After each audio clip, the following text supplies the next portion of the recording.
Swadika everyone, it's Nin. Welcome back to my channel. Today we are going to make a yummy shumai. In Thai we call Kanom Jeeb. Alright, I'm going to start by making the paste. I'm going to add some garlic into my mortar, then roughly pound it, just to break it up.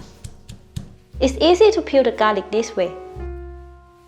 Then I'm going to add white peppercorns and pound that into a nice and fine paste.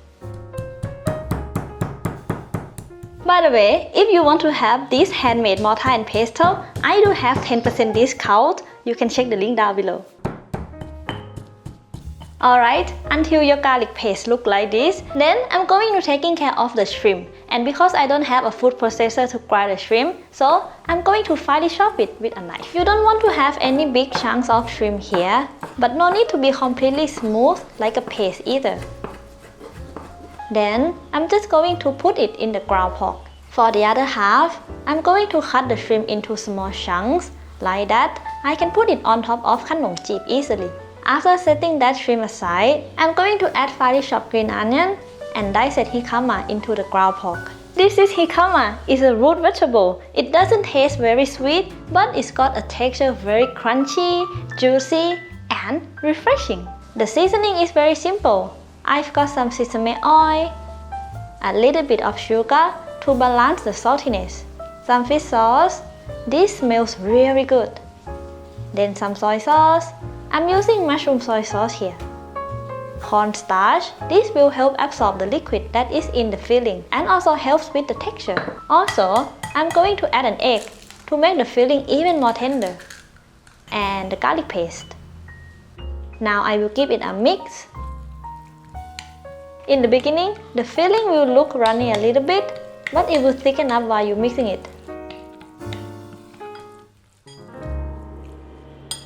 After setting the filling aside, I will start preparing the wrappers. I'm using wonton wrappers and I've got the square ones. It's working as well, but to have a better result, I'm going to use this circular lid to press it on the wrappers and use my knife cut along the lid shape.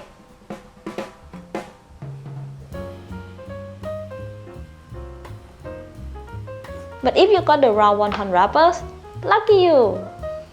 Okay, after I got the round wrappers, it's time to make Kanom Jeeb. I'm going to take about 1.5 tablespoons of the filling, then put it in the wrapper.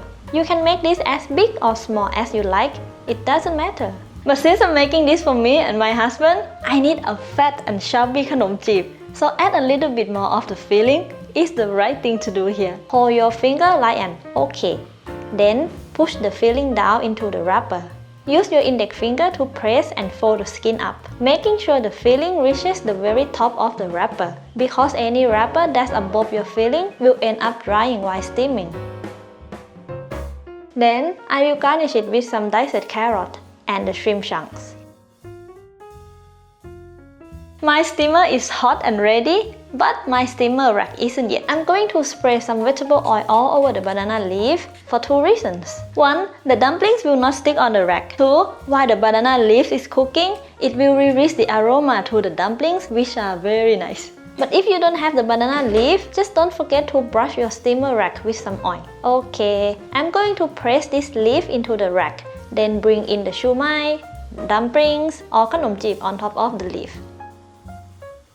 Close the lid and let it steam over boiling water for about 8 to 10 minutes. By the way, have you ever tried shumai but not with pork and shrimp or not? If yes, please tell me what it is, because I might try it next time. Also, please give me a like and subscribe for a yummy recipe every Saturday. Alright, let's make the dipping sauce while the dumplings are still steaming. I'm going to add 2 tablespoons of mushroom soy sauce or any light soy sauce. 1 tablespoon of simple white vinegar, 1 teaspoon of Thai spicy chilies, and 1 teaspoon of sugar. Then give it a stir until the sugar is dissolved. I think now the dumplings are ready. Turn the heat off and let's see how it looks like. Ta-da!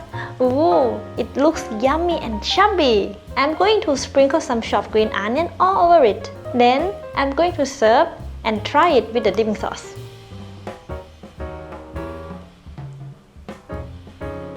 It's delicious and very satisfying to eat a fat shumai like this. I hope you will give it a try on the recipe. and please let me know if you make it either here or Facebook Thai Food Lover.